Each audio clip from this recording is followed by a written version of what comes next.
Hi, I'm Graham and welcome to Man vs Film, and this is a review for Ted 2. Man vs Film. That's right, Seth MacFarlane is back with Ted 2 starring himself, Mark Wahlberg and Amanda Seyfried. It's also got Morgan Freeman and a couple other people chucked in for good measure.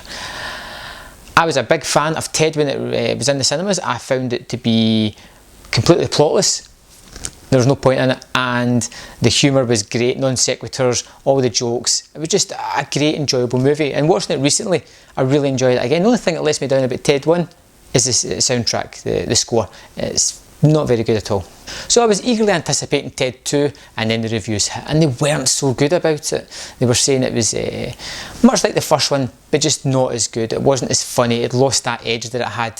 So with some trepidation, I went to the cinema to see it. And I've got to say, I loved Ted 2. I thought it was really funny, hilarious, and exactly what I wanted. Now, the plot of Ted 2 revolves around Ted wanting to have a child with his wife, and he finds out that he's a non-entity. He's not a person, he's classified as property, and he tries to instigate a law case to get his freedom, to get his civil rights back, and that is the plot of the movie. But that doesn't matter. There is no interesting plot. The plot is just there to sort of move scenes along. We don't care about the plot, I'm not interested. And only once during the movie does the plot threaten to overtake the film and take away from what makes it good, which is the humour. Mark Wahlberg is great as always in these comedy movies. He seems to have a real knack for it. Ted has some of the best lines in the movie, but then if you're writing it and you're acting the main character, you're going to give yourself the best lines. There is several key set pieces in this movie that are hilarious. I love the whole Jurassic Park montage when they find a field of weed, which is a homage to Jurassic Park. I love the whole Comic-Con thing at the end of the movie, the fight scenes with all the characters, and Amanda Seyfried was actually quite funny as well. Now, at an hour and 50 minutes, the movie is probably 10 or 15 minutes too long, and it bogs down a little bit in the middle, but it quickly finds its footing again and continues with the jokes. Now, the jokes are very similar to the first movie, so if you didn't like Ted 1, you're not going to like this. If you did like Ted 1, you're more than likely going to really enjoy this movie.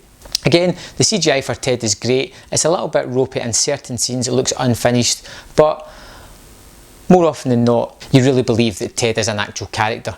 Flash Gordon is back into the movie. He's punctuated throughout the movie, and so is Donnie from the first movie as well. The Belinda Carlisle dancing maniac. It's good to see him back, being the arch nemesis of Ted, so to speak. Like I said, Ted 2 is hilarious, and to explain the jokes, you're not going to find them funny because people who explain the jokes just never are funny. But take my word on it, this is a good, enjoyable movie. It is a worthwhile trip to the cinema, and it's something I really enjoyed and I highly recommend. I'm going to give Ted 2 3.5 out of 5. It was a really enjoyable movie, and that's what I gave Ted when I originally saw it, and Ted's kind of stuck to that range as well. Hopefully there'll be a third adventure, because it's not so much about the story. I'm not really interested to see where the story goes. I'm interested in the jokes and the situations that these guys get into, because I like the pairing of Seth MacFarlane and Mark Wahlberg. So I hope you enjoyed the movie as much as I did, and I will see you next time on Man vs Film.